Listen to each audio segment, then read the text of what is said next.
Bismillahirrahmanirrahim. Assalamualaikum warahmatullahi wabarakatuh. Innal hamdalillah nahmaduhu wa nasta'inuhu wa nastaghfiruh wa na'udzu billahi min shururi anfusina wa min sayyiati a'malina. Man yahdihillahu fala mudilla lahu wa man yudlil fala hadiya lahu.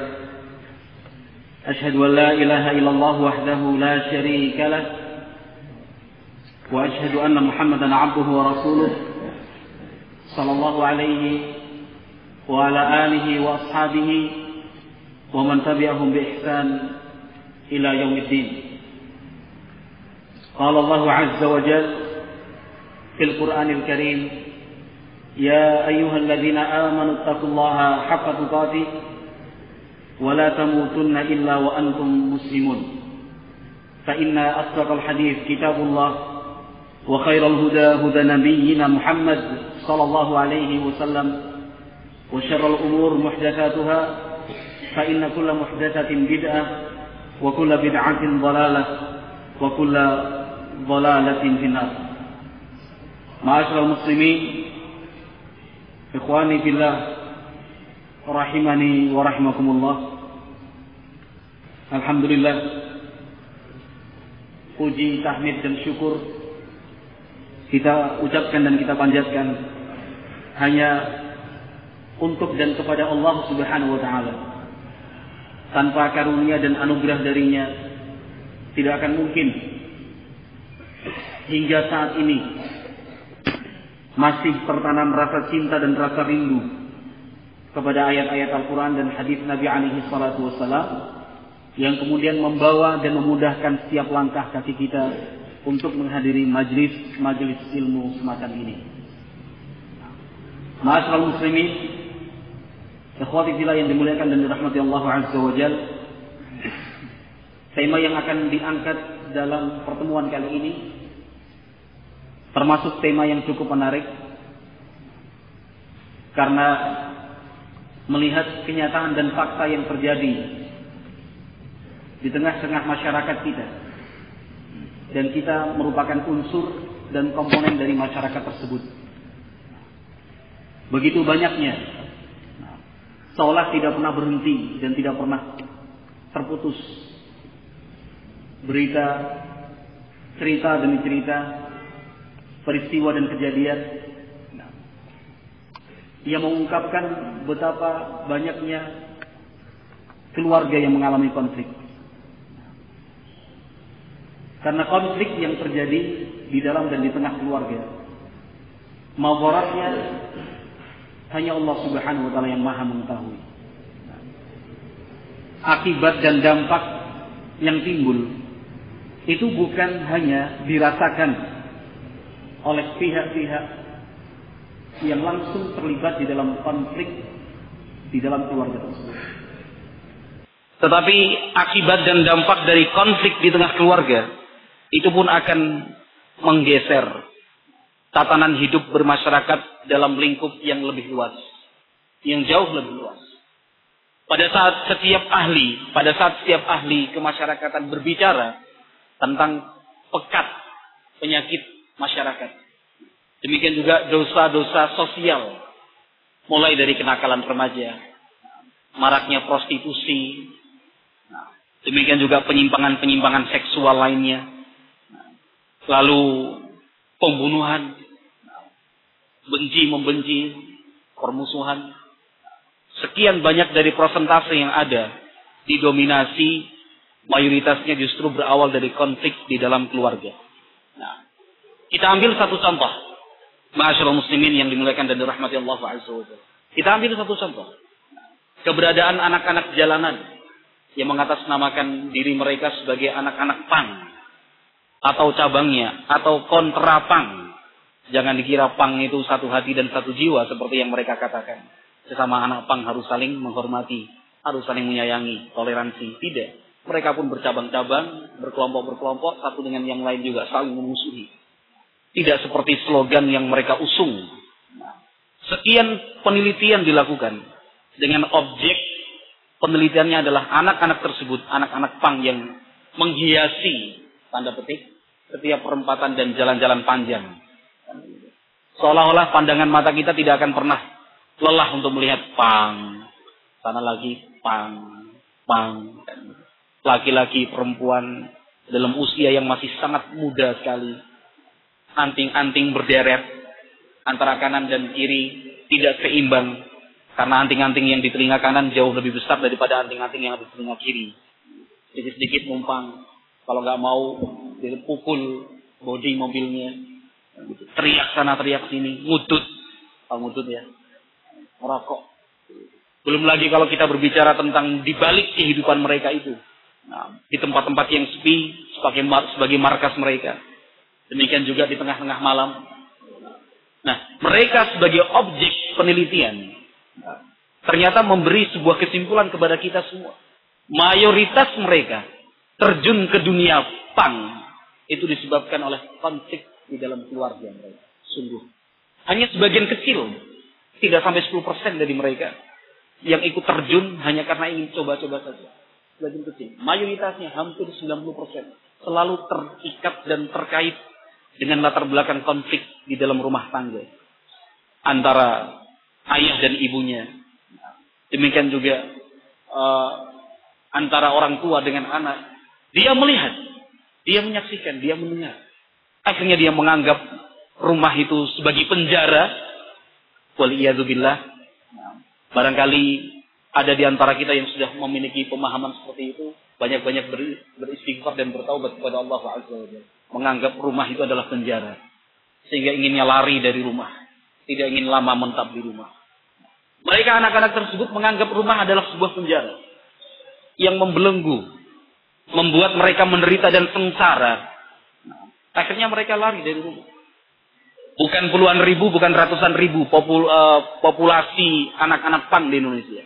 Bahkan mencapai angka jutaan anak-anak pang tersebar di setiap ruas-ruas jalan utama di seluruh Indonesia ini. Waliyadzubillah. Apa sebabnya? Konflik keluarga. Dan konflik itu ternyata bersumber dan berawal dari masalah yang sangat kecil dan remeh.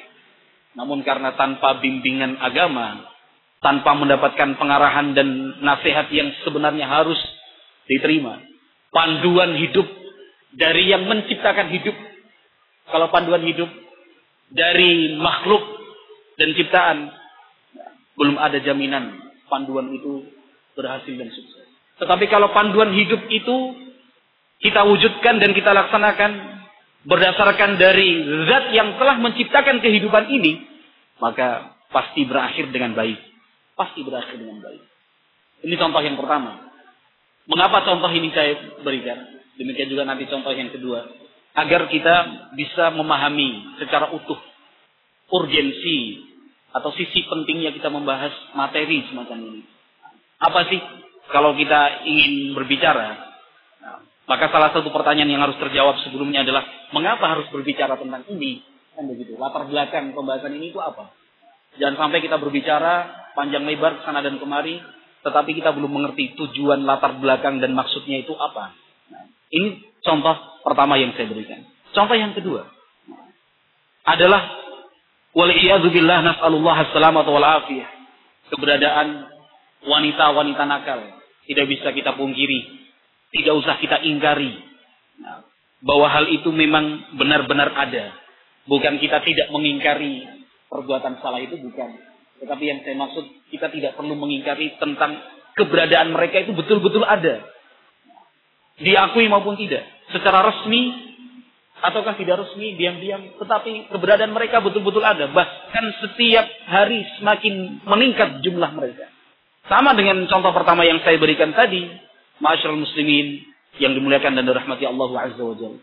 Pada contoh kedua ini pun berbagai macam penelitian dilakukan. Rumah-rumah prostitusi di setiap daerah pasti ada. Meskipun secara legal tidak diakui, tetapi secara praktek ada. Di stasiun-stasiun kereta api, terminal, pasar, daerah-daerah pinggiran kota, dan itu betul-betul ada. Apalagi kota-kota besar. Bahkan sekarang ini waliyadzubillah banyak di antara mereka yang tidak perlu malu lagi untuk mengiklankan, mempromosikan produk-produk pilihan mereka. Dijamin mereka sebagai objek penelitian. Nas'alullah as-salamata wal afiyah. Ternyata mayoritasnya pun mereka terjun ke dunia gelap semacam itu. Dan mereka pun mengakui bahwa yang mereka lakukan adalah sesat. Mereka mengakui. Apa yang menyebabkannya? Karena kecewa. Mayoritasnya karena kecewa. Kecewa itu muncul dan timbul di mana? Justru kekecewaan itu muncul di dalam sebuah keluarga. Fala haula wala quwwata illa billah. Nah, contoh yang berikutnya, kalau itu tadi tentang dua contoh yang terkait dengan tatanan hidup bermasyarakat, maka ada contoh lain yang jauh lebih dahsyat dan jauh lebih berat akibat munculnya konflik di dalam keluarga, lalu tidak terselesaikan dengan cara yang terbaik. Kalau konflik di dalam keluarga, mau tidak mau pasti ada. Tidak mungkin kemudian kita hidup tanpa konflik. Itu tidak mungkin. Rasulullah SAW pun demikian. Pernah mengalami konflik di dalam keluarga. Akan tetapi yang tercela adalah konflik yang muncul di dalam keluarga, namun tidak diupayakan untuk diselesaikan dengan cara yang terbaik. Bahkan seolah-olah dibiarkan, didiamkan, sampai pada tataran yang sudah tidak mungkin lagi ditemukan jalan keluar, bubar, bubrah keluarga tersebut. Waliyadzubillah. Nah, akibat konflik yang terjadi di dalam keluarga, lalu tidak terselesaikan dengan yang baik, maka fondasi ibadah kita pasti akan terganggu. Banyak jenis dan banyak ragam ibadah yang pada akhirnya tidak dapat kita laksanakan dengan baik karena konflik yang ada di dalam keluarga. Maka yang terbaik bagi kita, ma'asyiral muslimin yang dimuliakan dan dirahmati Allah Azza wa Jalla, adalah memanage. Bagaimana kita menciptakan sebuah manajemen konflik di dalam keluarga agar setiap konflik yang terjadi di dalam keluarga kita itu justru berakhir dengan nilai ibadah. Sekali lagi, kita berupaya dan berusaha untuk memanage, mengatur agar setiap konflik yang terjadi di dalam keluarga kita itu berakhir dan berujung dengan nilai ibadah. Dengan nilai ibadah. Nah, untuk meraih dan memperoleh hasil akhir yang semacam ini, maka kita membutuhkan panduan hidup dan panduan di dalam menjalani konflik dari zat yang menciptakan kehidupan, dari teladan dan contoh yang terbaik, yaitu Rasulullah Sallallahu Alaihi Wasallam. Nah, ini latar belakang mengapa kita perlu memilih tema yang semacam ini. Ma'asyiral muslimin, hadirin yang dimuliakan dan dirahmati Allah Subhanahu wa taala. Kalau kita berbicara tentang figur Rasulullah Sallallahu Alaihi Wasallam, maka kita akan menemukan bahwa setiap jenis dan ragam interaksi dan hubungan keluarga itu ada di dalam kehidupan Rasulullah Sallallahu Alaihi Wasallam. Semua jenisnya. Rasulullah Sallallahu Alaihi Wasallam menikah dengan seorang gadis. Rasulullah Sallallahu Alaihi Wasallam menikah dengan seorang janda. Dari istri-istri Nabi Alaihi Wasallam ada di antara mereka yang mendapatkan keturunan dari Allah Azza wa Jalla. Ada juga yang tidak. Bahkan mayoritasnya tidak. Nabi Alaihi Wasallam pernah hidup berdua dengan istri. Tidak berpoligami. Sekian tahun lamanya. Dan Nabi Alaihi Wasallam pun menjalankan poligami. Nabi Sallallahu Alaihi Wasallam hidup bersama dengan istri tanpa mertua. Karena mertuanya sudah meninggal dunia. Seperti Khadijah radhiyallahu anha. Namun Nabi alaihi salatu wasallam juga pernah dan juga Nabi alaihi salatu wasallam juga menikahi seorang istri dengan keberadaan mertua masih ada. Ini Nabi alaihi salatu wasallam. Rasulullah sallallahu alaihi wasallam menikah dengan seorang istri yang orang tuanya kafir. Dan Nabi alaihi salatu wasallam juga menikah dengan seorang wanita yang orang tuanya kaum muslimin, para sahabat al-afadil al-ajilla. Maka lengkap sudah potret kehidupan Rasulullah Sallallahu Alaihi Wasallam. Kita sebagai unsur dan komponen di dalam keluarga itu, tugas kita hanya tinggal melihat dan membaca. Bagaimanakah Nabi Alaihi Wasallam di dalam mengajarkan potret kehidupan keluarga itu kepada kita. Kita yang mungkin baru saja menikah, dalam potret kehidupan Nabi Alaihi Wasallam banyak squel atau peristiwa hari-hari pertama Nabi Alaihi Wasallam menikah. Kita yang sudah menikah dan berkeluarga, tetapi sampai hari ini belum mendapatkan karunia dari Allah Azza wa Jalla keturunan. Banyak ya di antara kita seperti itu. Menikah sekian lama, sekian tahun, Allah belum memberikan perkenannya. Allah Azza wa Jalla menguji kita dengan harus bersabar tanpa anak, tanpa tangisan bayi, tanpa celotehan anak, tanpa teriakan anak-anak, dan begitu. Nabi alaihi salatu wasallam pun merasakannya. Banyak dari istri beliau alaihi salatu wasallam yang tidak memiliki anak. Kita yang memiliki sebuah keluarga lalu mendapatkan karunia dari Allah Azza wa Jalla, anak, putra dan putri. Nabi sallallahu alaihi wasallam pun memiliki potretnya. Nabi alaihi salatu wasallam punya putra. Nabi sallallahu alaihi wasallam punya putri. Kita yang kemudian diuji oleh Allah Subhanahu wa taala, anak meninggal dunia. Rasulullah pun pernah merasakan beberapa 3 putri beliau, bahkan 1 putra yang lain, Ibrahim alaihi salam, meninggal dunia pada saat Nabi alaihi salatu wasallam masih hidup. Mungkin ada di antara kita yang sudah berpoligami.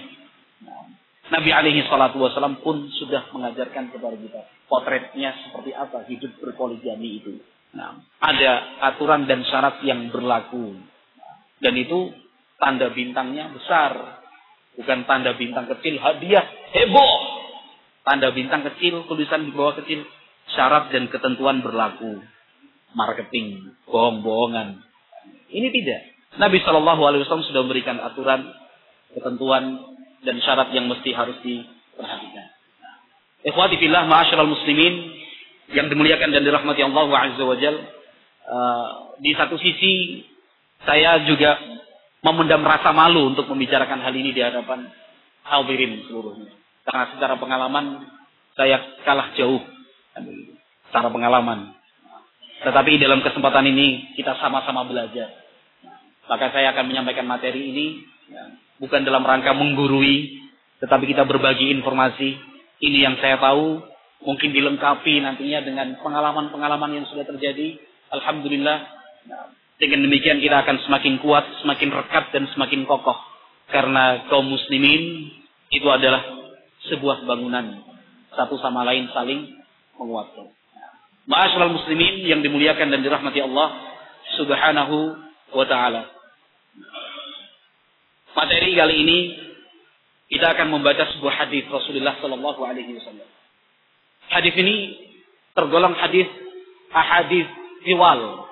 Hadis-hadis yang panjang. Hadis ini menceritakan sebuah kisah. Sebagian besar di antara kita pasti pernah membaca dan pernah mendengarnya. Atau paling tidak secara garis besar. Tetapi cerita ini penting untuk kita sampaikan melihat tema dan judul yang dipilih. Akhir indah sebuah konflik keluarga. Sebuah hadis Rasulullah sallallahu alaihi wasallam muttafaqun alaihi. Hadis ini diriwayatkan Imam Bukhari dan Imam Muslim rahimahullahu taala di dalam As-Sahihain dari Aisyah radhiyallahu taala anha. Dari Aisyah radhiyallahu taala anha. Aisyah adalah istri tercinta Nabi Muhammad alaihi salatu wassalam. Al-Imam An-Nawawi rahimahullahu taala di dalam kitab Syarah Sahih Muslim. Sebuah syarah singkat dan ringkas untuk hadis-hadis yang diriwayatkan Imam Muslim di dalam sahihnya. Al-Imam An-Nawawi rahimahullahu taala menyebutkan 45 hukum. Bukan satu saja, tetapi 45 hukum yang dipetik dari hadis Aisyah radhiyallahu taala anha. Secara garis besar, hadis ini menceritakan kepada kita tentang ujian yang berlaku di dalam keluarga Nabi alaihi salatu wassalam. Jangankan kita, Rasulullah sallallahu alaihi wasallam pun diuji di dalam hidup berumah tangga, di dalam hidup berkeluarga. Nabi alaihi salatu wassalam. Bahkan ujian itu adalah ujian yang berat. Ujian yang berat. Yang membuat beliau sallallahu alaihi wasallam bersedih. Serta membuat sekian banyak para sahabat ikut merasakan kesedihan tersebut. Karena menyangkut kehormatan keluarga Rasulullah sallallahu alaihi wasallam. Berita dusta, tuduhan, fitnah, wahyu yang sekian lama tidak turun untuk menjelaskannya. Demikian juga terkait dengan orang-orang terdekat Nabi alaihi salatu wassalam. Ditambah lagi munculnya pihak-pihak yang secara sengaja meniup-niupkan fitnah dan tuduhan tersebut. Dibumbui dengan cerita sana, cerita sini, rumor, isu. Nah, maka luar biasa betapa berat apa yang dirasakan oleh Rasulullah Sallallahu Alaihi Wasallam. Tapi kemudian kita pun bisa mengambil pelajaran. Bagaimanakah cara Rasulullah Sallallahu Alaihi Wasallam menghadapi ujian tersebut di dalam keluarga Sallallahu Alaihi Wasallam. Tetapi dari semua cara dan langkah yang ditempuh oleh Rasulullah Sallallahu Alaihi Wasallam, demikian juga yang ditempuh oleh Aisyah radhiyallahu anha, yang ada dan termasuk di dalam ujian tersebut adalah betul-betul mengembalikannya kepada Allah Subhanahu wa ta'ala. Mengembalikan semua urusan itu kepada Allah Subhanahu wa ta'ala. Yakinlah, kebenaran pasti akan tersingkap. Yang benar pasti akan diketahui. Sebagaimana kebatilan dan kesalahan itu pun tidak akan lama tersimpan dan tersembunyi. Suatu saat akan jelas siapa yang salah, siapa yang benar, mana yang benar, mana yang salah. Tetapi itu semua membutuhkan kesabaran, keimanan dan keyakinan. Meskipun ketika kita menghadapi sebuah konflik di dalam keluarga, tujuan kita bukan untuk menentukan kamu yang salah, aku yang benar. Tetapi yakinlah bahwa semua itu akan terungkap sedikit demi sedikit. Maka selesaikan setiap bentuk konflik di dalam keluarga dengan pikiran yang tenang, dengan hati yang adem. Ikhwati fillah yang dimuliakan dan dirahmati Allah Azza wa Jalla, cerita yang disebutkan oleh Aisyah radhiyallahu taala anha ini sering disebut oleh para ulama sebagai hadithul ifki, cerita dusta dan cerita bohong, berkisar keluarga Nabi sallallahu alaihi wasallam. Nah, sekali lagi cerita ini mungkin sudah sering kita dengar, tetapi ada baiknya kita ulang kembali karena ilmu yang diulang-ulang tidak akan membosankan dan tidak akan menjenuhkan. Berbeda dengan makanan, minuman, kondisi, situasi. Kalau monoton, itu akan memanggil kejenuhan. Tetapi kalau ilmu semakin sering diulang, dia semakin berkembang. Kata para ulama, "Iza takarrara, taqarrara." Ilmu itu kalau diulang-ulang, dia semakin kuat menghujam. Nah, dan yakinlah, sebagaimana yang dinasihatkan para ulama, setiap ayat itu diulang untuk dibahas dan dijelaskan. Maka kita akan mendapatkan ilmu baru dibandingkan pada saat pertama kita membahas ayat tersebut. Sama halnya juga dengan hadis Rasulullah alaihi salatu wasallam. Setiap kali diulang, semakin sering kita mengulang dan membaca hadis tersebut, maka semakin banyak sisi-sisi ilmu dari hadis tersebut yang kemudian bisa kita rasakan. Walhamdulillah. Aisyah radhiyallahu taala anha bercerita, "Kana Rasulullah sallallahu alaihi wasallam idza arada an yakhruja safaran aqra'a baina nisa'ihi fa ayyatuhunna kharaja sahmuha kharaja biha Rasulullah sallallahu alaihi wasallam ma'ahu." Kata Aisyah radhiyallahu taala anha, istri Nabi alaihi salatu wasallam, di antara kebiasaan Nabi untuk memoles dan merekatkan hubungan keharmonisan di dalam rumah tangga, beliau sallallahu alaihi wasallam mengajak keluarganya untuk menemani di dalam sebuah perjalanan safar. Karena istri Nabi alaihi salatu wasallam lebih dari satu, bahkan lebih dari 4, sebagai kekhususan dan keistimewaan yang hanya diberikan Allah untuk Nabi alaihi salatu wasallam. Maka yang dilakukan Nabi alaihi salatu wasallam untuk menentukan siapakah istri yang akan menemani perjalanan beliau alaihi salatu wasallam adalah dengan cara qur'ah, memberikan undian. Dari 9 istri Nabi alaihi salatu wasallam, siapakah yang saat itu akan menemani? Nah, yang akan menemani. 1, dibuat undian. Kata Aisyah, fa ayyatuhunna kharaja sahmuha kharaja biha Rasulullah sallallahu alaihi wasallam.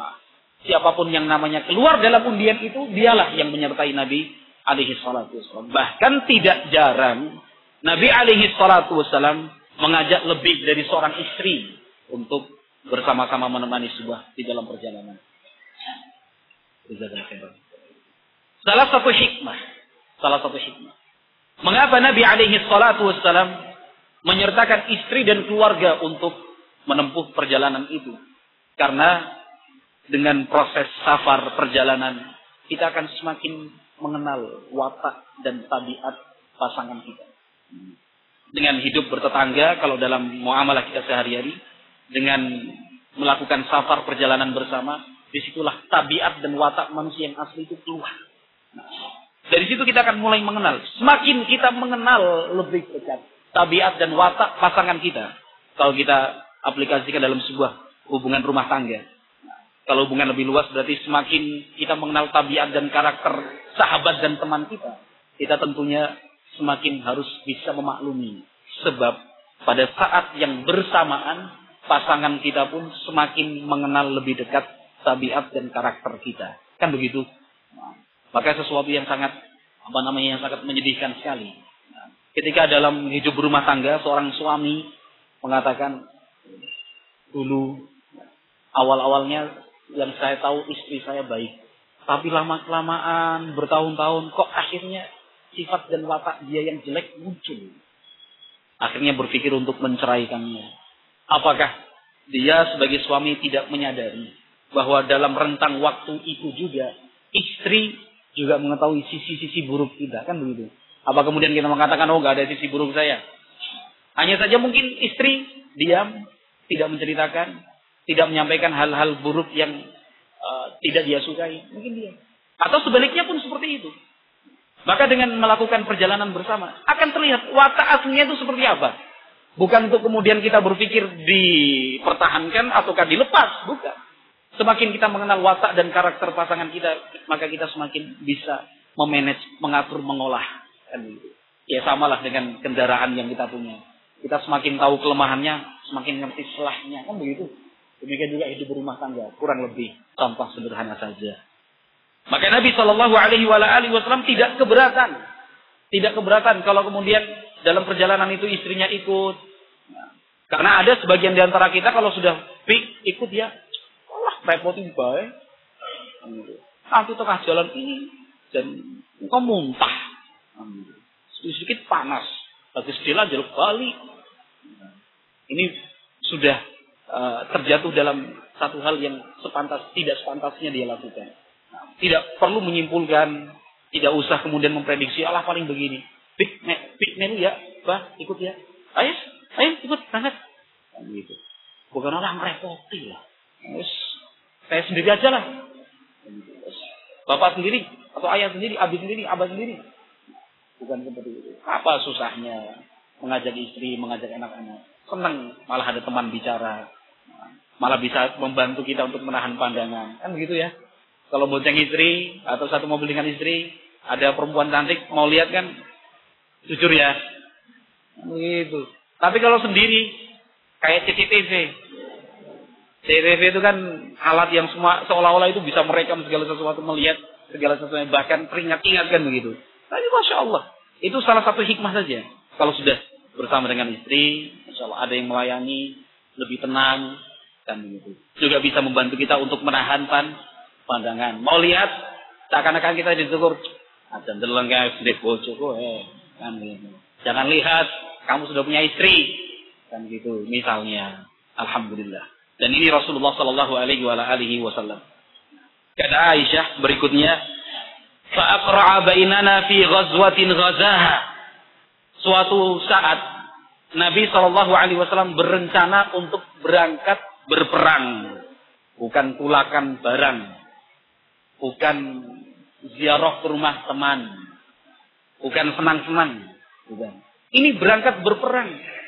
Nabi SAW mengajak istri untuk berangkat bersama-sama. Merepoti? Mana yang seharusnya lebih merepotkan? Bersama berangkat berperang atau sekedar kulakan barang? Ya istri juga pengen lihat-lihat kondisi secara langsung. Kadang-kadang di rumah seorang wanita itu merasa sumpah. Kan begitu. Dibatasi oleh dinding. Yang jenenge salafi, perempuan itu akhwat ummahat, ibu, perempuan gadis, itu nggak boleh keluar dari rumah. Di rumah terus. Ya sekali-kali ingin merasakan udara kota yang penuh dengan polusi udara. Sekali-kali. Tapi kan ada penutup hidungnya. Ini untuk keperluan berperang, hidup mati. Urusannya urusan darah. Korban tewas dan terluka. Namun Rasulullah Sallallahu Alaihi Wasallam tetap memberi kesempatan bagi istri untuk ikut. Ayo ikut. kharaja fiha sahmi fa kharajtu ma'a Rasulillah sallallahu alaihi wasallam. Wa dzalika ba'dama unzila al-hijab. Hari itu dalam undian tersebut yang keluar nama saya, Aisyah. Berangkatlah Aisyah menemani Rasulullah sallallahu alaihi wasallam, dan saat itu ayat tentang hijab sudah diturunkan Allah Azza wa Jalla. Ayat tentang hijab, menutup aurat bagi seorang wanita di hadapan laki-laki yang bukan mahramnya, itu sudah diturunkan. Fa ana uhmalu fi haudaji wa unzalu fihi masirana. Dan saya dalam perjalanan tersebut dibawa di atas sekedup haudaj. Jadi semacam rumah-rumahan kecil yang diletakkan di atas punggung unta. Jadi selama perjalanan di rumah kecil itulah Aisyah radhiyallahu taala, rumah kecil di atas punuk unta itulah Aisyah radhiyallahu taala menemani Rasulullah sallallahu alaihi wasallam. Jadi untuk wanita berikanlah tempat yang nyaman. Nyaman loh. Unta di atasnya sekedup, rumah kecil-kecilan, tertutup, udara segar, tidak khawatir bahaya. Maka kita, ikhwati fillah yang dimuliakan dan dirahmati Allah Azza wa Jalla, sebagai suami, sebagai kaum laki-laki, pria sejati, harus memperhatikan safety untuk kaum wanita. Keselamatan itu penting. Safety first, lady first, kata mereka. Kita sebagai umat Islam lebih berhak lagi. Keselamatan itu yang paling utama. Wanita pun lebih diutamakan. Maka meskipun sering dan berulang-ulang disampaikan, dalam kesempatan kali ini kiranya tepat apabila saya mengingatkan kembali bagi saudara-saudara, sedulur-sedulur kabeh yang memiliki sepeda motor, rantainya belum ada tutup dan ditutup. Mohon. Untuk apa? Keselamatan. Sering terjadi. Seorang istri pakai jubah panjang, jilbabnya panjang, celaka, luka-luka, anaknya meninggal. Setiap kita jalan di lampu merah ada yang tindin, Mas, kowe bojone. Ditegur kita sama orang awam, bayangkan. Ditegur. Yang sama sekali tidak ada hubungan kekerabatan dengan kita. Lebih memperhatikan keselamatan istri daripada suaminya. Ngerti ini ngebut. Ini istrinya sudah ngempit. Begini. Capek loh. Berapa sih penutup rantai? 25.000, 50.000, 100.000. Ustaz sih sugih duit ya. Kayak ngomongnya gampang. Jangan melihat nilai nominalnya. Tapi bandingkan dengan nilai keselamatan. 100.000, 200.000. Itu masih lebih kecil dan lebih murah daripada bahaya yang kemudian akhirnya muncul. Apa kemudian tawakal, taatan. Tawakal saja. Ya, tawakal itu ada artinya, ada bentuknya. Bukan tawakal dengan pemahaman kita masing-masing. Ada usaha dan ikhtiar. Saya yakin ini dari semua yang hadir, yakin mayoritasnya masih belum memperhatikan hal yang seperti ini. Mudah-mudahan saya salah. Apa nanti perlu disurvei? Kalau saya salat zuhur, kita jalan bareng-bareng sama takmir atau sama pengurus ya. Coba kita cek sepeda motor yang datang ini. Keselamatan, kenyamanan itu penting. Sudah banyak kejadian dan peristiwa yang kemudian merenggut nyawa. Kalau kita berpikir dan mempertimbangkan maslahat dan madarat yang lebih luas lagi, ternyata madaratnya bukan hanya sebatas kita yang menjadi korban. Bukan hanya terbatas pada istri dan anak-anak kita yang kemudian celaka, waliyadzubillah. Tetapi citra negatif yang akhirnya muncul di benak masyarakat kita. Oh, sing jenenge wong ngaji, sing nganggo cadar, nganggo jubah. Ternyata orang-orangnya pada ngawur. Ada ngaji salafi? Jangan ngaji salafi, nggak usah ikut-ikutan mereka. Loh kenapa? Istrinya aja nggak diperhatiin keselamatannya. Ini yang lebih berbahaya lagi, lebih berat. Waliyadzubillah. Begitu? Jangan tersinggung ya. Nah, kadang-kadang itu kalau kita melihat ikhwan istrinya sudah boncengan sama anak-anak kecil, numpuk. Anaknya di depan 2, di belakang 1, bawa barang. Masya Allah. Ya kita melihat dari satu sisi, semangat thalabul ilmi. Semangatnya thalabul ilmi. Benar, semangat thalabul ilmi. Tetapi thalabul ilmi pun harus diwujudkan, harus dipraktekkan. Kata Aisyah radhiyallahu ta'ala anha, hatta idza faraga Rasulullah sallallahu alaihi wasallam min ghazwatin wa qafala wa danawna minal madinati adzana lailatan birrahil. Setelah Rasulullah sallallahu alaihi wasallam selesai dan usai dari peperangan tersebut, beliau pun kembali pada saat kami telah mendekati kota Madinah.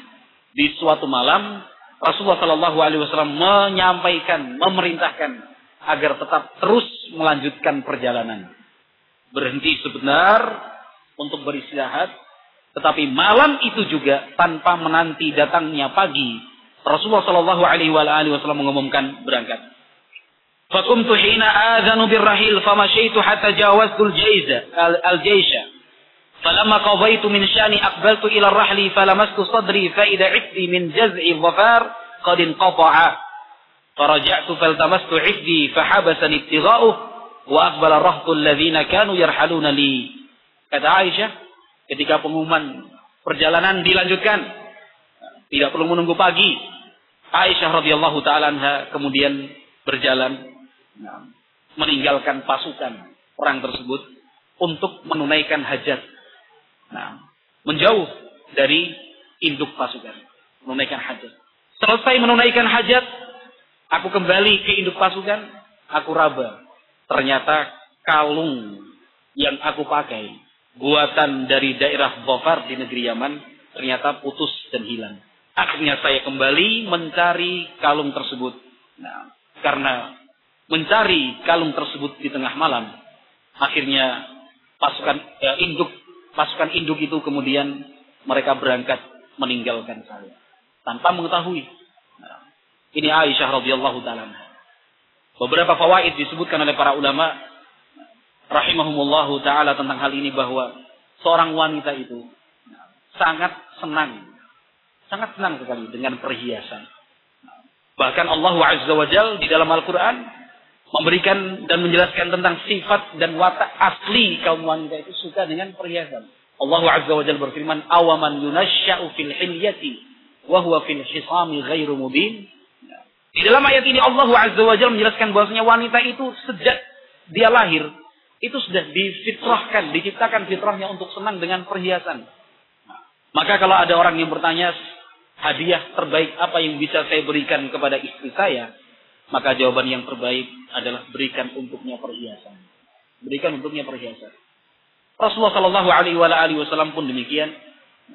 Istri-istri beliau memiliki perhiasan. Jadi boleh seorang wanita itu punya cincin, punya kalung, punya gelang, punya anting-anting. Disyariatkan, diperbolehkan di dalam syariat. Asalkan perhiasan-perhiasan itu tidak secara sengaja ditampakkan dan diperlihatkan agar orang lain, terutama kaum laki-laki, melihat dan menyaksikannya. Karena Allah Subhanahu wa taala melarang hal itu sebagaimana yang disebutkan di dalam surat An-Nur. Tapi kalau itu di kalangan mereka saja, di antara kaum wanita atau di dalam keluarga, di dalam rumah, di hadapan suaminya, kita pun sebagai seorang suami, sebagai seorang laki-laki yang normal, tentu lebih senang melihat istri kita tampil cantik dan mempesona daripada berparfum berambang putih dan berambang merah. Daripada begitu kan, lebih baik istri kita menggunakan kalung daripada yang dikalungkan adalah serbet. Kan begitu ya. Lebih cantik, lebih indah. Manfaatkan itu sebaik-baiknya. Kesenangan kaum wanita kepada perhiasan dimanfaatkan sebaik-baiknya. Tujuan kita tidak lain dan tidak bukan kecuali hanya untuk memperkuat dan melanggengkan keharmonisan di dalam rumah tangga.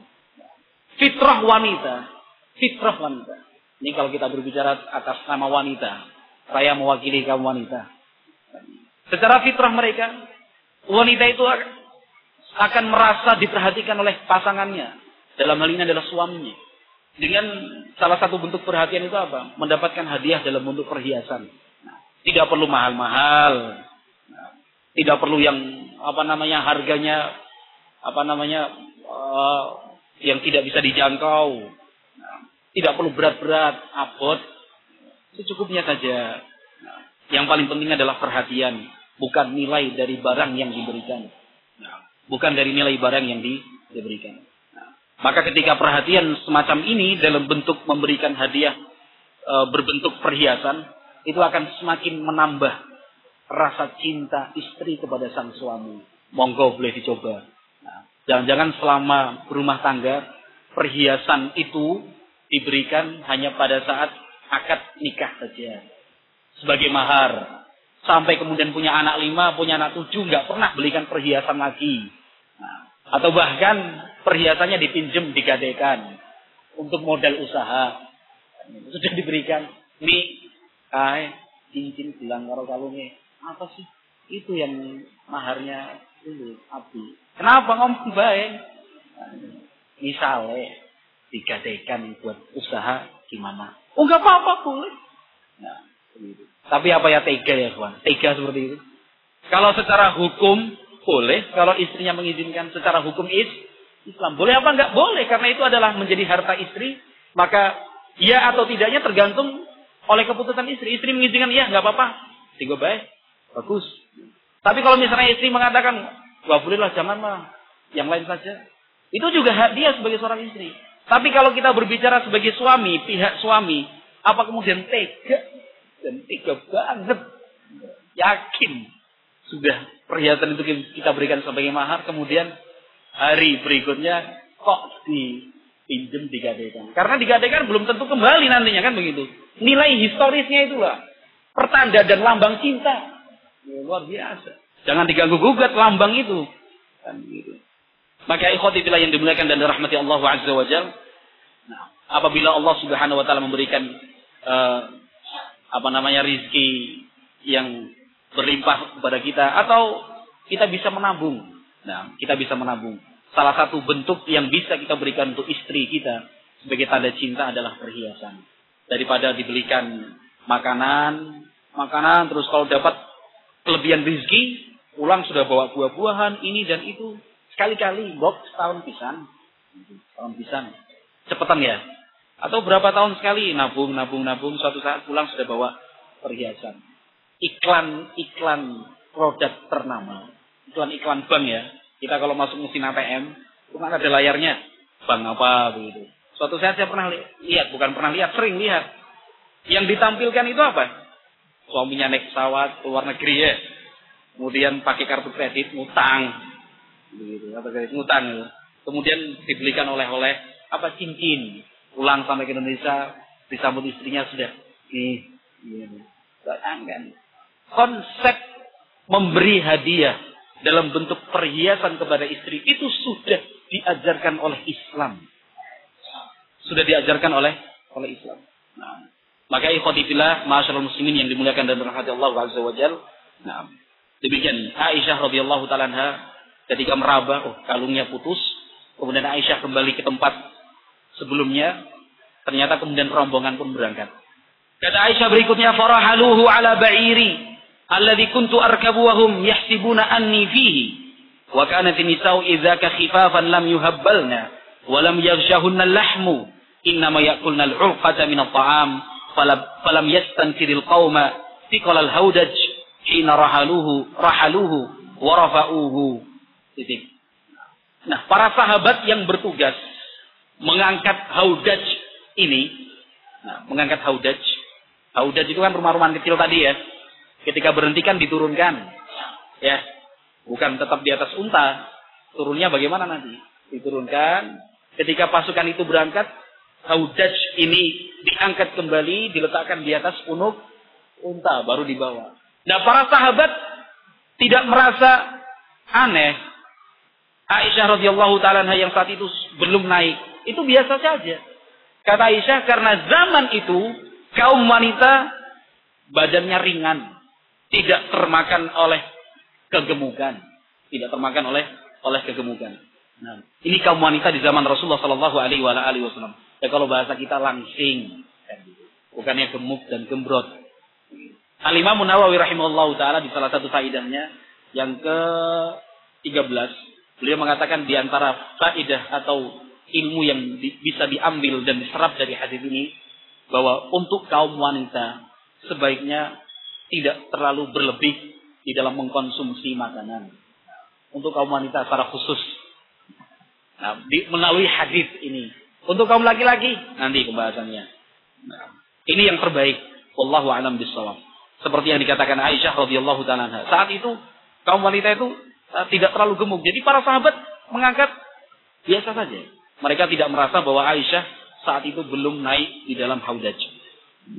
Kata Aisyah berikutnya, wa kuntu jariyatan haditsatas sinni faba'athul jamala wasaru wa wajadtu iddi ba'da mastamarra al-jayshu faji'tu manazilahum wa laisa bihada'in wala mujibun fatayammamtu manzil alladhi kuntu fihi wa dhanantu anna al-qauma sayafkiduni fayarji'una ilayya. Kemudian kata Aisyah, waktu itu saya masih gadis, masih berusia remaja. Karena mereka kemudian membawa unta tersebut, mereka tetap melanjutkan perjalanan. Artinya tetap ingin mencari kalung tersebut. Sampai akhirnya saya temukan kalung tersebut, padahal pasukan telah bergerak meninggalkan. Kemudian saya kembali tempat istirahat mereka, tetapi di sana sudah tidak ada lagi seorang pun yang tertinggal. Di tempat induk pasukan tadi sudah nggak ada orang lagi yang tersisa. Akhirnya saya pun kembali ke tempat istirahatku tadi, karena saya yakin mereka akan merasa kehilangan, dan saya yakin mereka akan kembali mencari saya. Fabaina ana jalisatun fi manzili ghalabatni aini fanintu. Sambil menunggu, kata Aisyah, saya duduk, tetapi kemudian saya pun mengantuk, tertidur. Wa kana Safwan ibn al-Mu'attal as-Sulami thumma Zakwani qad arrasa min wara'il jaysh fa adlaja fa asbaha inda manzili fara'a sawada insanin na'imin fa atani fa arafani hina ra'ani wa qad kana yarani qabla an yudrab al-hijab alayya fastayqadtu bistirja'ihi hina arafani fa khammarti wajhi bijilbabi. Kata Aisyah, kemudian waktu itu ternyata masih ada sahabat yang tertinggal, namanya Safwan ibnul Mu'attal as-Sulami Zakwani. Safwan, sahabat Nabi ini, ternyata beristirahat di belakang induk pasukan. Pagi hari barulah dia melanjutkan perjalanan. Nah, ternyata dia melihat ada sosok hitam. Nampak orang itu sedang tertidur, yaitu Aisyah radhiyallahu anha. Kemudian Safwan mendatangiku dan dia segera mengenalku setelah melihat aku. Dan memang kata Aisyah, sebelum syariat hijab itu diturunkan, Safwan pernah melihat Aisyah radhiyallahu anha. Nah, kemudian saya pun terbangun. Yang membangunkan saya adalah ucapan istirja yang diucapkan Safwan, inna lillahi wa inna ilaihi raji'un. Istirja. Aisyah kemudian bangun. Nah, kata Aisyah, fa khammartu wajhi bijilbabi. Setelah Aisyah terbangun dan melihat Safwan, yang dilakukan Aisyah adalah saya kemudian menutupi wajahku dengan jilbabku. Menutupi wajah dengan jilbab. Menjaga kehormatan, menjaga kesucian di hadapan laki-laki yang bukan mahramnya. Ini konsep yang diajarkan di dalam Islam. Menjaga kehormatan, menjaga kesucian seorang istri terutama di hadapan laki-laki yang bukan mahramnya. Maka begitu menyedihkan kaum muslimin ketika kita melihat kenyataan yang ada di tengah masyarakat kita. Di hadapan laki-laki lain yang bukan mahramnya, bukan suaminya, bukan yang menutupkan wajah begini. Malah merapikan dulu. Ada tamu datang, tamu datang, teman suaminya. Masuk ke kamar dulu, ganti baju, benarkan sanggul, pakai bedak sedikit, baru keluar. Menghidangkan minuman, menghidangkan makanan. Monggo, Pak. Berdandan dulu. Rasa malu yang sudah dicabut dari dalam hati seorang wanita seperti ini. Bahkan dengan sengaja, kalau sudah ada undangan kondangan, luar biasa cantiknya. Itu suaminya diam-diam aja. Adem, dingin. Istrinya belum pernah bersolek dan berhias seperti itu untuk dia sebagai suami. Ini berangkat kondangan. Luar biasa. Pupurnya ini melebihi tebalnya gipsum. Saking tebal gitu. Merah membara ginjunya. Wah, luar biasa. Pakaiannya ketat. Jalan pun susah. Kan begitu. Tasnya, dompetnya, isinya berapa puluh ribu. Gede. Ya, Masya Allah. Perhiasannya keluar semua. Gak pernah dia berhias seperti itu untuk suaminya. Suaminya, diam-diam aja. Suami yang dingin. Bukan pria sejati. Gak ada rasa cemburunya. Lihat istri Nabi SAW mengajarkan. Seorang istri, seorang wanita itu kalau sudah bertemu dengan jaga kehormatannya. Jangan biarkan laki-laki lain menyaksikan. Wah, kan gitu. Atau bahkan di hadapan suaminya sang tamu memuji kecantikan istrinya. Wah, tambah awet ayu, bong ayu, gitu misalnya. Tambah Awet enom kayaknya ya. Suaminya malah bangga. Oh iya. Terjadi? Terjadi nggak? Terjadi. Wong saya juga pernah melihat dan menjadi saksi seperti itu kok. Tapi yang memuji bukan saya. Dan sang suami juga bukan saya. Suatu saat ada pertemuan begitulah. Wajar kita dalam hubungan berinteraksi bermasyarakat. Sesuatu yang tidak bisa kita hindari kan begitu. Istrinya datang gitu. Tamu yang lain, bukan salafi. Yakin kalau salafi nggak seperti itu. Gitu. Bilang, wah, tambah awet. Ayu kan. Masih muda terus. Kayak gitu. Suaminya bangga. Semangat ya. Masya Allah. Sedih rasanya melihat seperti itu. Sedih. Istrinya juga senang. Dipuji seperti itu. Lah, wong suaminya nggak pernah muji. Seorang istri itu kan senang pujian, bukan istri. Siapapun wanita itu senang dipuji kan. Itu wah ayu nih. Kan begitu. Baiknya istri itu senang dipuji. Sering-seringlah memuji. Kalau istri yang mencobalah gombal. Itu artinya istri yang mengatakan gombal seakan-akan mengatakan, mas pujiannya kurang. Paham nggak? Harus bisa memahami karakter dan jiwa wanita biar menjadi pria sejati. Jadi kalau seorang istri mengatakan, "Lah gombal mas, ngomong baik." Itu artinya senang terus, "Ayo tambah lagi." Ayo tambah lagi. Kalau ditambah, nggak mungkin dia bilang gombal lagi, nggak mungkin. Nggak mungkin. Coba saja. Nanti pulang, jangan di jalan. Sampai di rumah. Nah, ini yang diajarkan di dalam konsep Islam. Perselingkuhan terjadi. Kenyataan perselingkuhan itu terjadi. Perbuatan serong, punya wanita idaman lain, pria idaman lain, kan gitu. Tetangga, antar tetangga, di dalam hubungan keluarga, antar ipar, paman, itu semua terjadi kenapa? Salah satu sebabnya, bahkan itu menjadi sebab terbesar, adalah karena hal-hal seperti ini, konsep Islam ini tidak dijalankan sebaik-baiknya. Kesucian dan kehormatan itu tidak terjaga. Kesucian dan kehormatan itu dari hubungan seperti ini. Bertatap muka secara langsung, berbicara, akrab, dekat. Syaitan terus mendorong. Seperti contoh yang saya sebutkan tadi. Seorang wanita senang. Tamunya kemudian memuji dia. Karena suaminya nggak pernah memuji. Maka akhirnya sampai ke dapur cari-cari alasan. Apalagi yang bisa dibawa ke depan ya. Barangkali dapat pujian lagi. Kan begitu. Atau kalau kemudian pada waktu yang akan datang, tamu itu datang kembali senang. Alhamdulillah, saya nguji aku, maning. Kan gitu, datang lagi. Dia keluar hanya untuk mendapatkan pujian. Oh, senang. Maka akhirnya terjadi banyak perselingkuhan seperti ini. Pergaulan yang tidak dibatasi. Hubungan yang tidak baik. Kalau kemudian dibilang orang sok suci, biar saja. Memang suci, mau bilang apa? Bilang sok suci. Terserah mau dibilang sok suci. Mau dibilang sok bersih, sok alim. Daripada sok jahat, sok jelek. Sok. Kan gitu misalnya. Lah itu harus dibilang sok bersih, sok alim, sok ini. Itu justru menjadi benteng bagi kita. Nah, pada saat itu Aisyah radhiyallahu taala terbangun kemudian melihat Safwan ibn al-Mu'attal langsung menutup wajah. Kata Aisyah, "Wallahi," kata Aisyah, "ma yukallimuni kalimatan wala sami'tu minhu kalimatan ghaira istirja'ihi." Demi Allah, Safwan waktu itu tidak mengucapkan satu patah kata pun kepadaku. Tidak ada kata yang aku dengar dari Safwan kecuali kalimat inna lillahi wa inna ilaihi raji'un. Konsep Islam indah. Menjaga kehormatan. Bukannya malah, wah lihat ibu-ibu. Bu, mau ke pasar? Bonceng? Tawarin bonceng. Apalagi mbak-mbak yang masih muda. Ini saya bawakan mbak. Sama istrinya nggak pernah seperti itu. Istrinya datang bawa belanjaan dari warung, dari pasar. Santai aja. Tapi kalau lihat tetangganya, wah dibawain mbak. Luar biasa. Sayangnya kepada orang melebihi sayangnya kepada istri sendiri. Nah adab-adab seperti ini diperhatikan. Kata Aisyah, demi Allah, Safwan tidak berbicara satu patah kata pun kepadaku. Dan Safwan tidak mengucapkan kata selain inna lillahi wa inna ilaihi raji'un. Hatta anakha rahilatahu fawati'a ala yadiha farakibtuha. Fantalaqa yakudu birrahilata hatta ataina al-jaisha.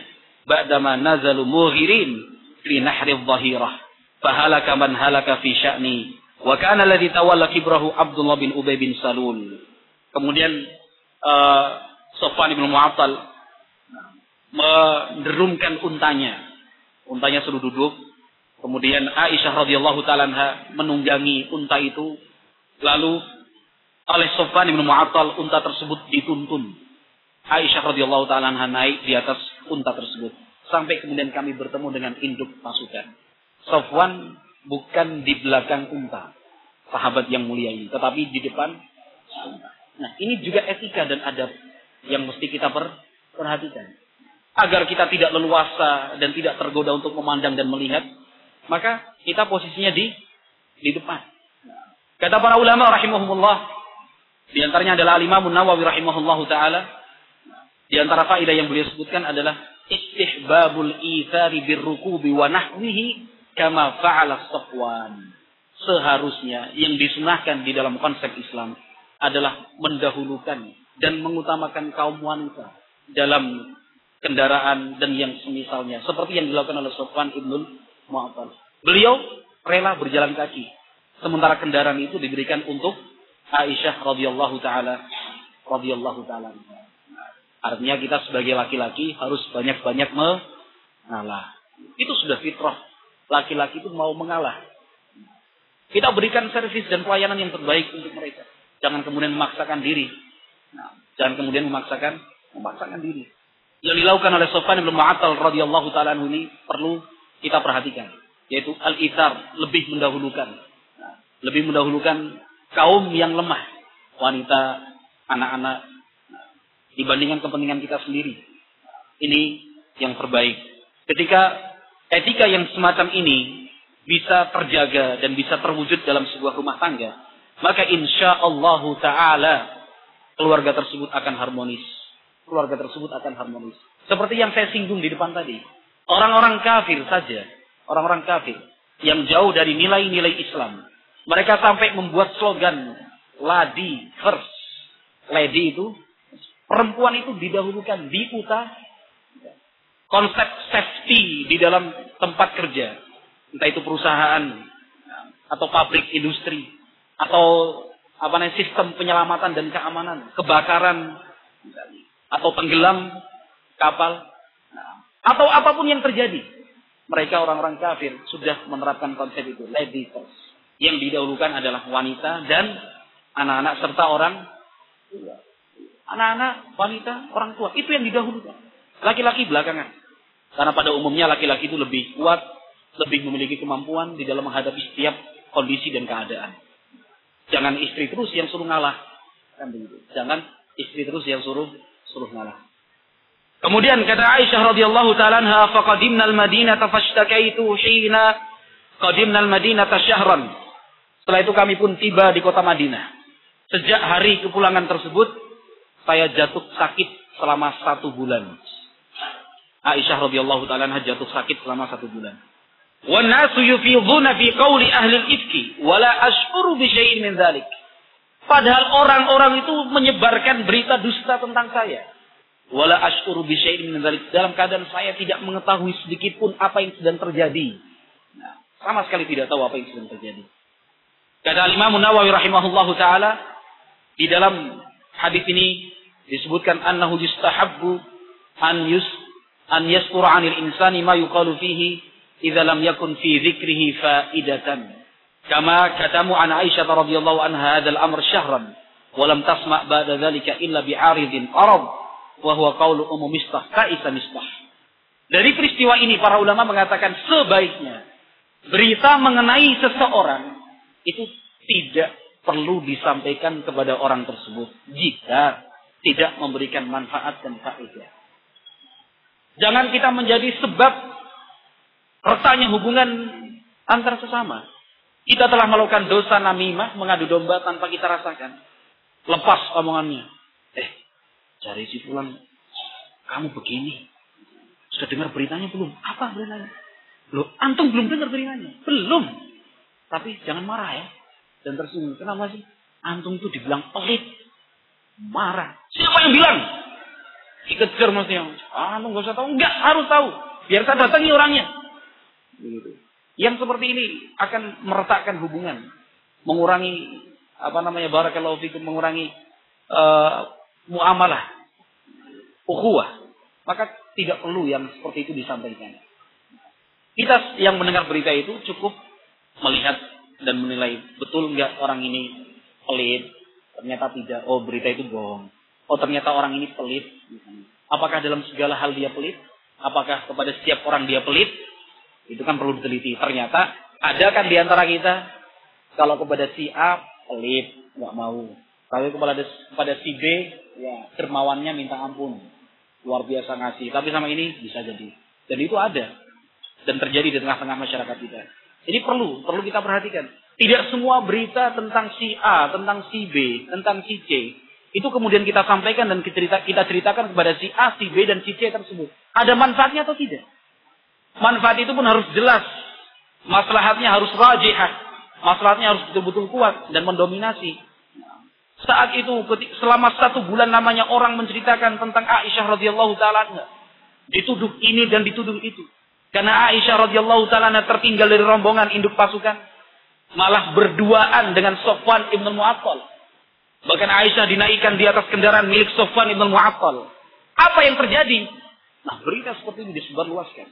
Nah, wallahu al-musta'an. Ini selama 1 bulan.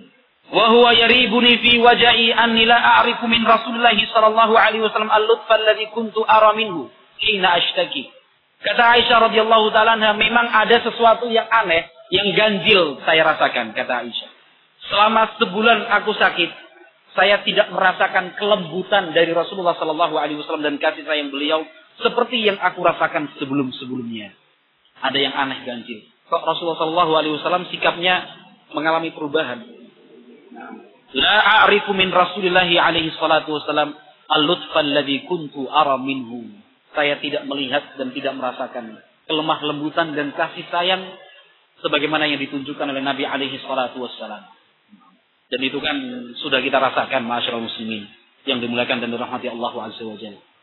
Karena ada satu dan lain sebab, kemudian seorang pasangan melihat mendung dan awan menggelayut di wajah pasangannya. Seorang istri melihat suaminya, ini kok biasanya guyon maton, ini kok hari ini diem terus. Atau seorang suami yang melihat istri biasanya ceria, gesit, prigel, setiap hari itu selalu saja ada pekerjaan dan aktivitas yang dia lakukan. Tapi kok hari itu istrinya diem, cemberut, mudah emosi, cepat marah. Yakin, pasti ada sesuatu yang terjadi. Pasti ada sesuatu yang terjadi.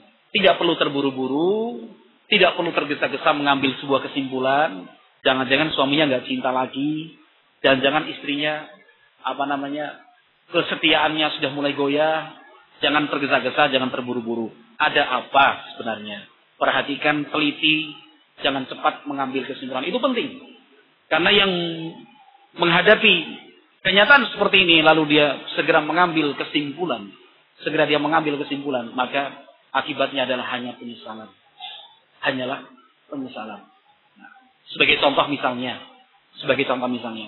HP milik suaminya bunyi, ingin SMS masuk. Sama istrinya dibuka.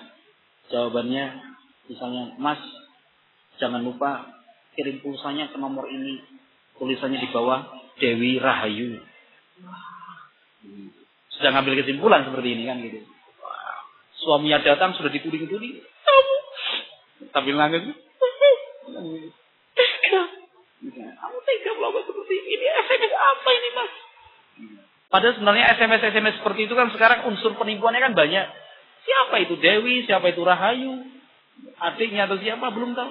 Ini siapa nggak? Apa aja nggak kenal siapa orang ini? Siapa Dewi? Siapa Rahayu? Ketemu di mana juga nggak pernah. Lah ini buktinya SMS. Dari mana dia tahu kalau nomor ini nomor apa? Loh, kita kan sudah sering dapat SMS penipuan seperti ini. Tolong kirim pulsa Bapak ditangkap polisi, misalnya gitu. Kan banyak seperti itu. Atau ini SMS dusta kan bohong.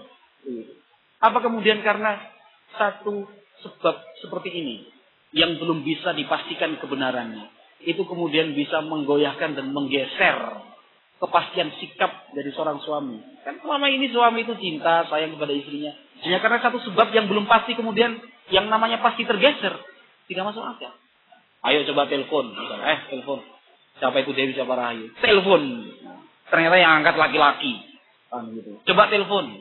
Nomor rekeningnya mana? Oh iya. Laki-laki, iya kan? Ternyata jangan cepat mengambil kesimpulan. Jangan tergesa-gesa mengambil kesimpulan. Juga sebaliknya seorang suami yang sering terjadi, barakallahu fikum, yang sering terjadi konflik di dalam keluarga dengan sebab dan sumbernya itu dari pihak istri. Yang sering terjadi, monggo bisa dinilai benar atau tidak pernyataan saya ini. Yang sering terjadi konflik itu muncul ketika istri sedang mengalami menstruasi. Beberapa hari sebelumnya, saat-saat menstruasi, haid lah bahasa Islamnya. Angel itu bahasa ngomong Banjar, menstruasi. Haid. Demikian juga beberapa saat setelah haid itu kondisi kejiwaan dan psikis seorang wanita itu bergejolak, naik, turun. Betul atau tidak? Diam semua. Ada ngantuk ya. Betul apa tidak? Bagus. Dia bilang betul di belakang itu bagus. Memang seperti itu. Barakallahu fikum. Lihat, kalau kita membuat grafik ya, kita sebagai suami misalnya memperhatikan siklus men atau siklus haid istri kita. Perhatikan itu. Lihat konflik itu muncul di siklus mana? Pada saat hari tenang dan hari suburnya bahasa kita, atau pas sehari 2 hari sebelum men, atau pas hari mulai mennya. Itu sedang betul-betul perasaan wanita itu tidak enak. Pengennya marah. Bahkan kadang-kadang tanpa sebab pengen marah. Maka kita sebagai suami siaplah jadi samsak. Yang itu gak apa-apalah. Marahnya sudah silahkan. Ayo marah. Tapi akhirnya istri bisa melampiaskan sesuatu yang perasaan yang tidak enak di dalam dirinya itu kemudian terlampiaskan. Puas. Karena kita yakin dia marah. Dia tersinggung. Dia kecewa. Mengucapkan kata-kata yang tidak pantas, dia bersikap ini dan bersikap itu.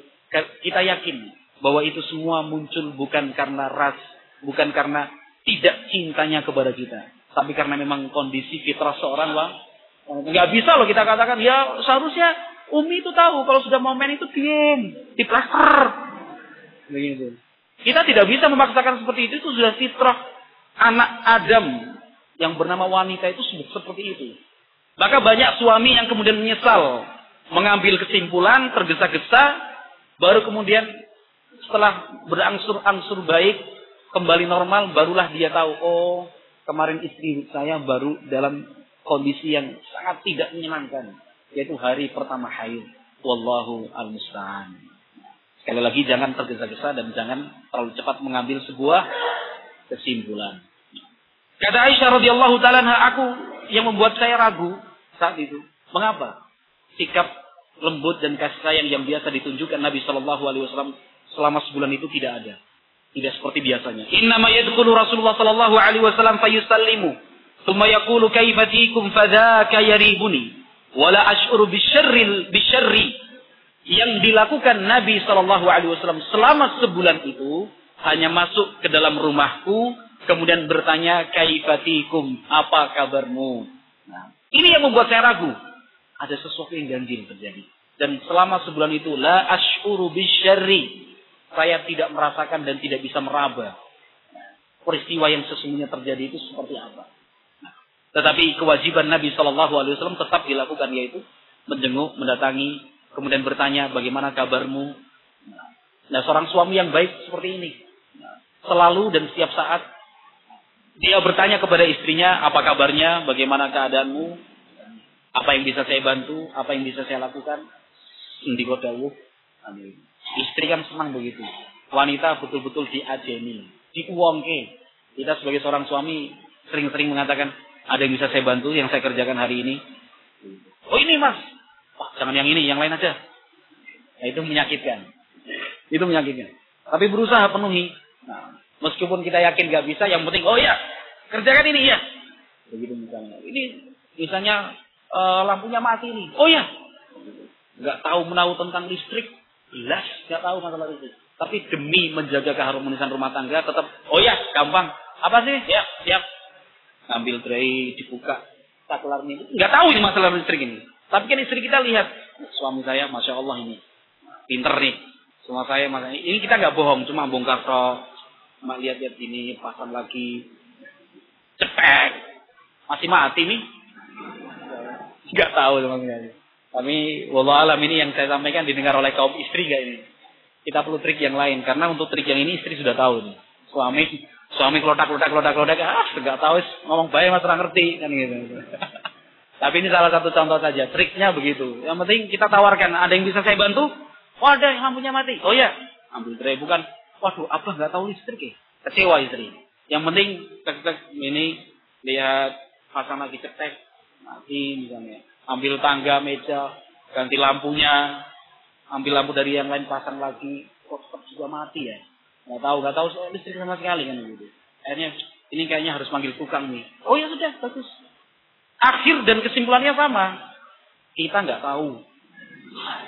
Akhir dan kesimpulannya sama. Kita nggak paham tentang listrik. Tapi caranya kan beda. Kalau cara yang pertama singkat tapi menyakitkan. Waduh aku nggak ngerti nih. Tapi yang kedua muter dulu panjang. Ini sabar.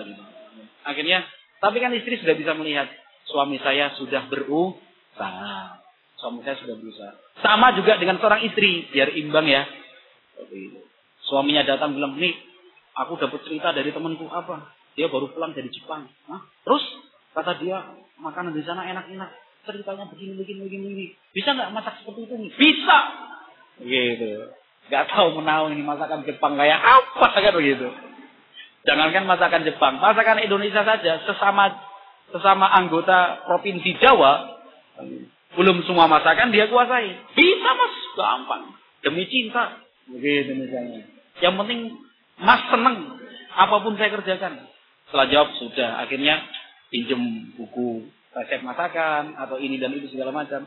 Meskipun nanti gagal rasanya. Begitu. Pas, coba mas dicicip. Jujur aja ya, enak apa enggak? Dicicip. Kasih nih. Tapi melihat ikhtiar, perjuangan dan pengorbanan seorang istri seperti itu. Seorang suami yang baik mengatakan enak,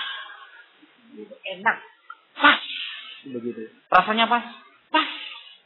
Pas di apa? Bukan pas selera, pas di hati. Seleranya nggak pas, terlalu asin. Lidahnya pas, enggak, tenggorokan apalagi.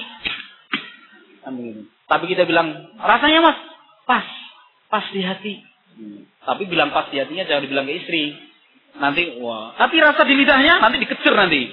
Bilang aja pas mas, pas. Gitu. Lagi pas. Itu sebagai contoh saja. Nah ini Rasulullah SAW memberikan perhatian dengan bertanya, kaifatikum, bagaimana kabarmu? Sementara selama 1 bulan itu Aisyah radhiyallahu anha sama sekali tidak mengerti apa yang sesungguhnya sedang terjadi. Gitu. Kata Aisyah, hatta kharajtu ba'dama naqahtu wa kharajtu ma'i ummu mistahin qibala al-manasi'i wa huwa mutabarrazuna wa la nakhruju illa laylan ila laylin wa dhalika qabla an nattakhidha al-kunufa qariban min buyutina wa amruna amrul arab al-awwal fi at-tanazzuh wa kunna nata'adza bil kunuf an nattakhidaha inda buyutina. Setelah sebulan itu kata Aisyah, saya sama sekali tidak mengerti berita yang sedang berkembang. Sampai akhirnya suatu malam setelah saya agak sembuh ditemani oleh Ummu Mistah, seorang wanita sahabiat. Saya suatu malam ditemani Ummu Mistah keluar menuju Manasik. Manasik itu adalah tempat yang digunakan oleh orang-orang Madinah saat itu untuk membuang hajat. Khusus untuk wanita, itu pun di malam hari. Tempat khusus di luar kota Madinah. Kata Aisyah, sebelum kami membangun dan mendirikan kamar mandi sendiri di rumah-rumah. Jadi dulu kebiasaan orang Arab itu tempat buang hajatnya dipisahkan dari perkampungan. Sebelum mereka masing-masing dalam setiap rumah, tiap-tiap rumah memiliki tempat khusus. Nah, fantalaqtu ana wa ummu Mistahin wa hiya bintu Abi Ruhmin ibn al-Muttalib ibn Abdi Manaf wa ummuha ibnatu Sakhir ibn Amir khalatu Abi Bakar As-Siddiq wa ibnuha Mistah ibn Uthatha bin Abbad ibn al-Muttalib fa aqbaltu ana wa bintu Abi Ruhmin qibala baiti hina faragna min sya'nina fa 'afarat ummu Mistahin fi mirtiha fa qala ta'isa Mistahun fa qultu laha bi'sa ma qulti atasubbina rajulan qad syahida badran? Qala ai hanta awalam tasma'i ma qal. Kemudian setelah selesai, kata Aisyah radhiyallahu anha, saya pun kembali ke rumah ditemani oleh Ummu Mistah, masih saudara dengan Aisyah radhiyallahu taala anha. Dalam perjalanan pulang itu Ummu Mistah terpleset. Ketika terpleset, Ummu Mistah tanpa sadar mengatakan, "Ta'isa Mistah." Celaka si Mistah itu. Mistah itu seorang sahabat Nabi. Ummu Mistah ibunya. Ketika ibunya jatuh terpleset, dia mencela anak sendiri. Maka kata Aisyah, alangkah buruk ucapanmu ini. Apakah engkau mencela seorang laki-laki yang ikut menghadiri dan serta dalam perang Badar? Ini Mistah, ikut dalam perang Badar. Kata Ummu Mistah radhiyallahu ta'ala anha, aduh, apa kamu belum mendengar beritanya? Apa kamu tidak pernah mendengarkan apa yang pernah dia ucapkan? Kata Aisyah, wa madza qala? Yang diceritakan dan disampaikan oleh Mistah itu seperti apa? Qalat fa akhbaratni bi qauli ahli al-ifki. Malam itu Mistah menceritakan apa yang sesungguhnya sedang terjadi. Ternyata orang-orang membicarakan tentang Aisyah radhiyallahu ta'ala bahkan meniupkan fitnah, tuduhan keji. Padahal Aisyah radhiyallahu ta'ala bersih dan selamat serta suci dan berlepas diri dari tuduhan tersebut. Nah, ini berkembang. Nah, kata Aisyah, fazzattu maradan ila maradi.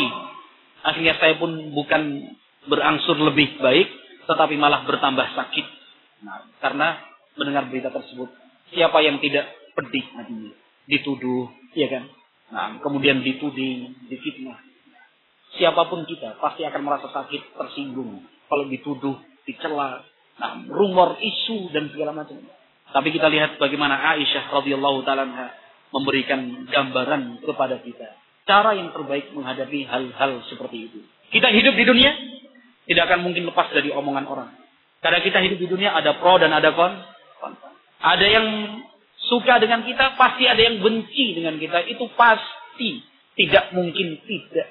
Di lingkungan keluarga kita, di lingkungan kita berteman dan bersahabat, di masyarakat kita, di tempat kita bekerja.